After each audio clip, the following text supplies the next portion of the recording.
Buenos días. Este va a ser un poquito largo, pero es la vivencia de uno de los condenados por el caso ERE, que desde inicio empezó a decir lo que estaba haciendo el PP, una encerrona. Vamos a ver. El Constitucional rompe la cadena de eslabones necesarios del caso de los ERES. Lo dice Manuel Gómez Martínez, que fue interventor general de la Junta de Andalucía entre 2000 y 2010. Y dice, estoy conociendo el contenido de los pronunciamientos del Tribunal Constitucional sobre los recursos de amparo presentados por las personas condenadas en la pieza política de los ERE. Estuve incurso en esa causa durante casi 9 años, de los que di cuenta en un libro. 8 años, 8 meses y 8 días. Está en Amazon, desde 2020. Y por eso conozco los pormenores del caso, algunos de ellos con cierta profundidad. Cuando observo la indignada sorpresa con la que en algunos medios políticos, periodísticos y sociales se está acogiendo el hecho de que el Tribunal Constitucional haya enmendado al Tribunal Supremo y a la Audiencia de Sevilla, me veo en la necesidad de recordar que, en el principio de este caso judicial, hubo uno al que le encargaron la traducción de determinados asuntos que resultaron ser determinantes para el curso que tomó el proceso de los ERE. Me refiero a los peritos de la Intervención General de la Administración del Estado, IGAE, que nombró el juzgado de instrucción que estaba a cargo del caso, o sea, la jueza Alaya. Para que os hagáis una idea, yo necesito que me pongan suelas nuevas en los zapatos y llamo al churrero que está haciendo churros en la esquina. Eso es lo que hizo la jueza Alaya.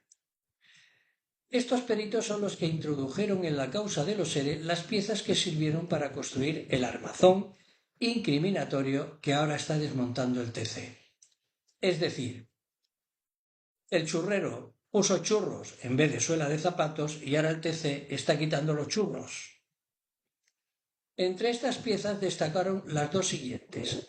La primera fue que los proyectos de ley de presupuesto, que contenían la partida con la que se financiaron las subvenciones de los ERE, eran ilegales. Un churro. Y la segunda fue la brillante idea de que el gobierno de la Junta de Andalucía había engañado al Parlamento. Otro churro. Tienes dos churros.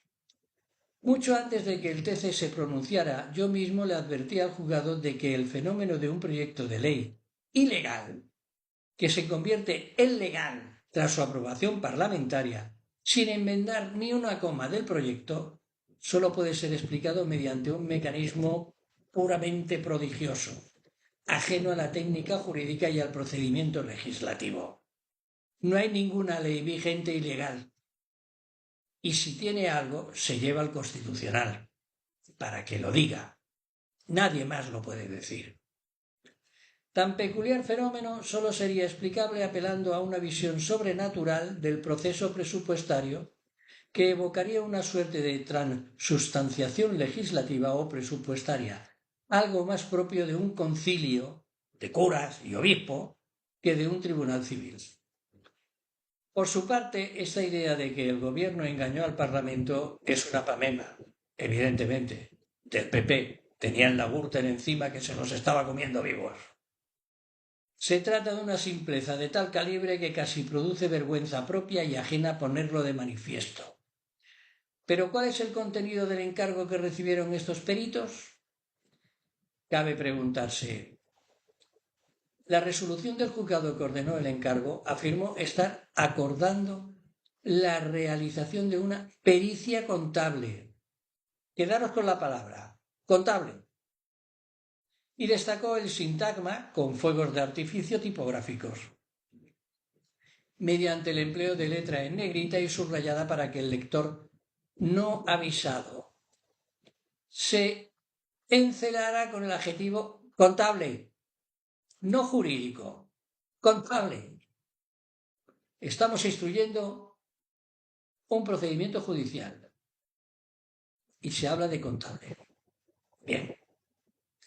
Pero esto fue simplemente un artificio, aunque un tanto ingenuo, porque bastaba con acudir al resto de la resolución para comprobar que el contenido de lo que el juzgado les encargó a los peritos era de naturaleza abrumadoramente jurídica, quedando así el ardid completamente delatado.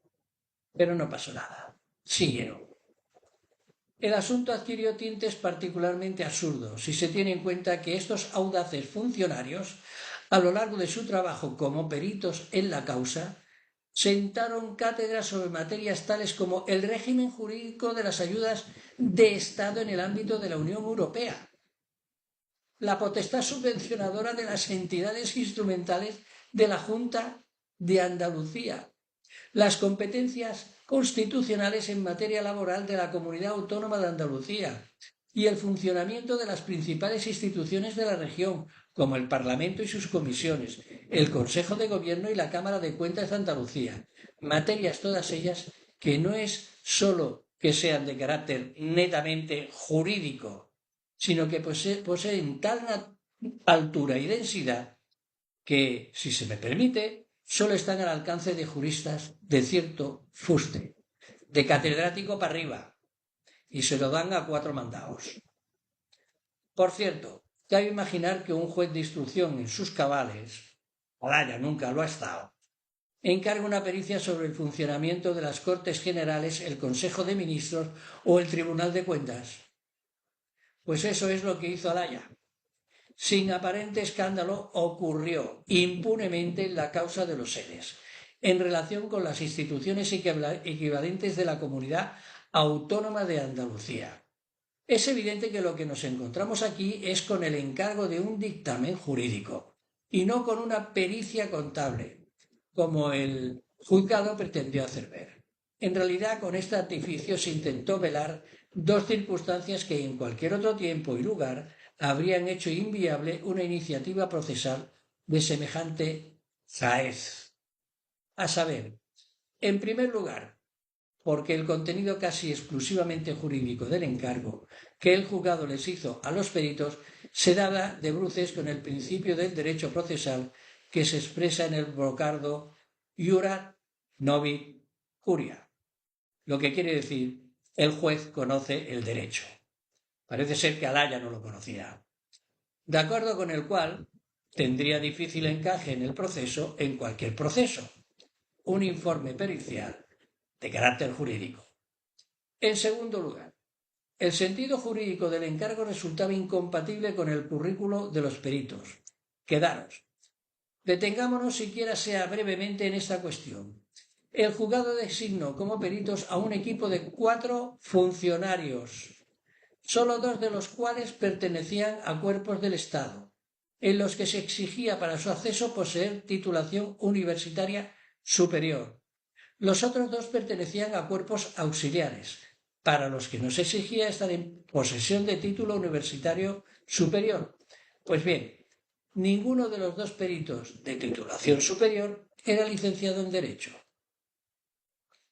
Y se atrevían a hablar de cuestiones jurídicas disfrazadas de contable.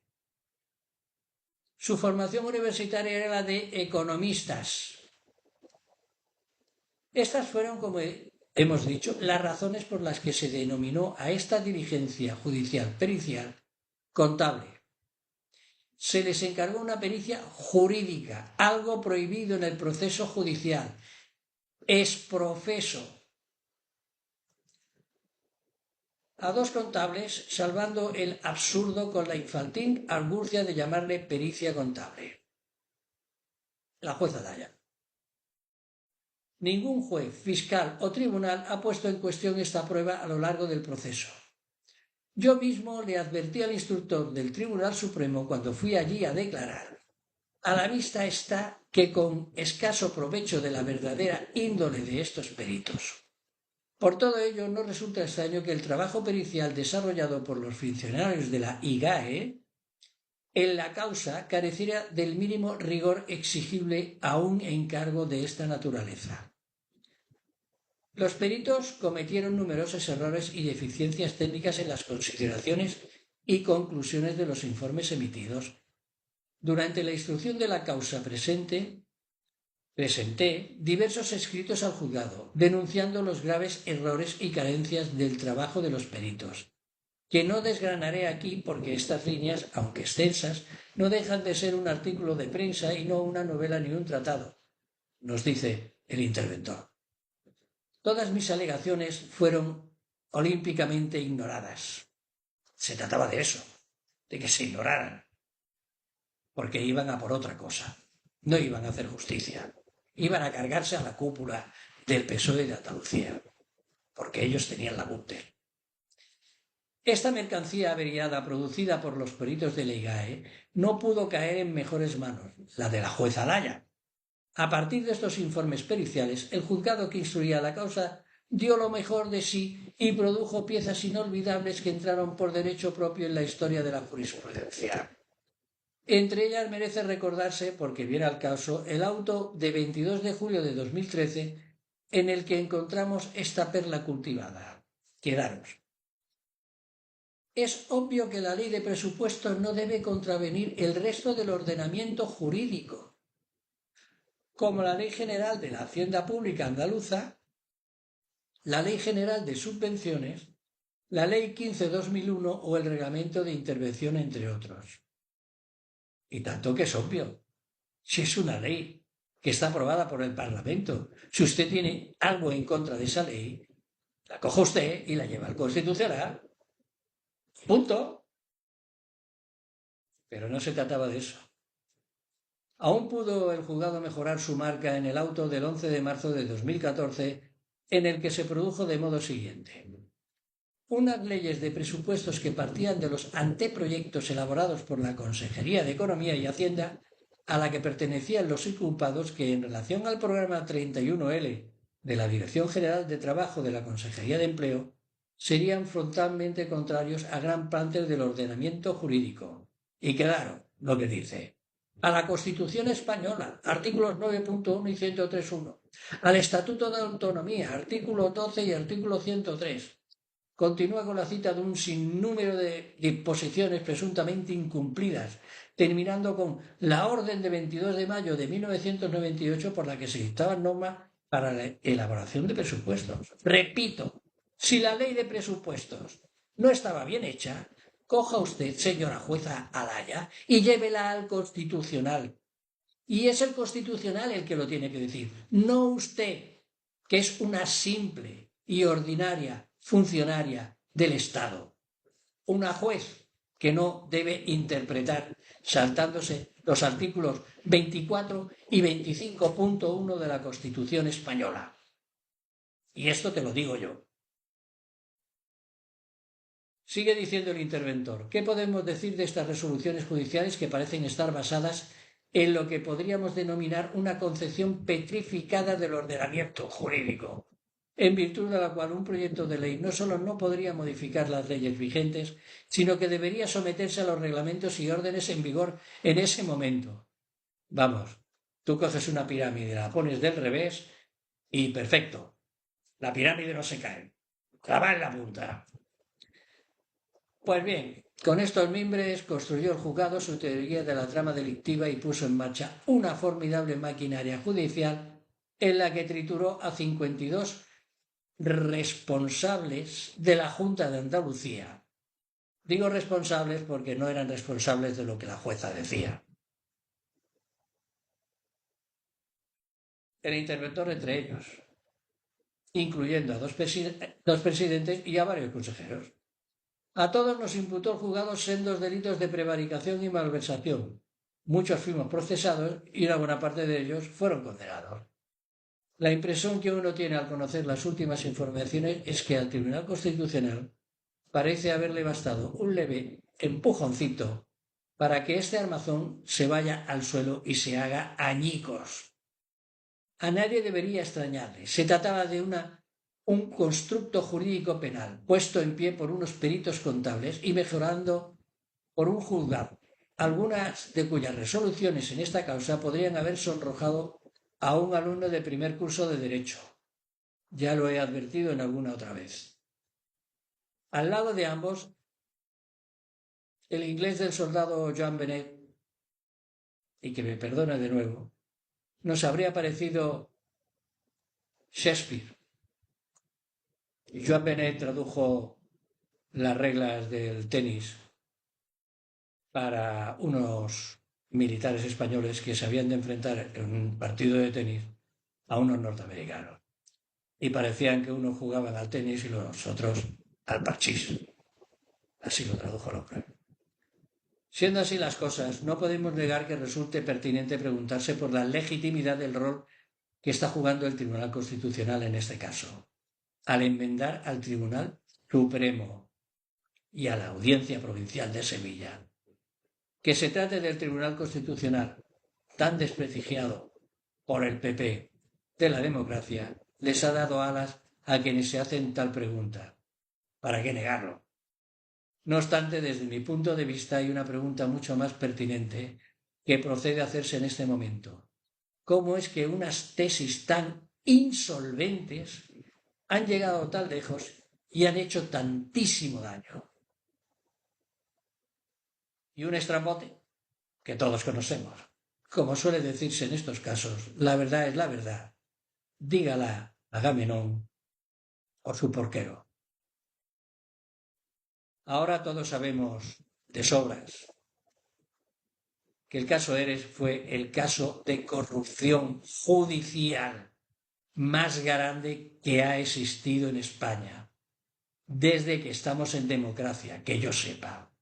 Los culpables, el Tribunal Supremo del PP y la Audiencia Provincial de Sevilla del PP, junto con la instructora Alaya del PP. Tenían la Gürtel encima, se los estaba comiendo y tenían que sacar una Gürtel de donde sea y la fabricaron. Y nos hemos tirado 15 años hablando de los seres. Moreno Bonilla todavía habla de los seres. Pues que me perdonen porque yo voy a hablar. Puede que no sean 15 años porque mi edad no me lo permita, pero yo voy a hablar de los seres hasta que me harte. En todos sitios. Porque fue una encerrona del PP judicial. Fue la mayor encerrona, la mayor mentira en contra de sus adversarios políticos. Y ya he explicado bastantes cosas de los seres, pero todavía me quedan muchas más por explicar. Chicas, chicos, llamarme pesado, pero todo el mundo quiero que se entere de lo que fueron los seres. Todos. Venga, mañana más, que tengáis buen día.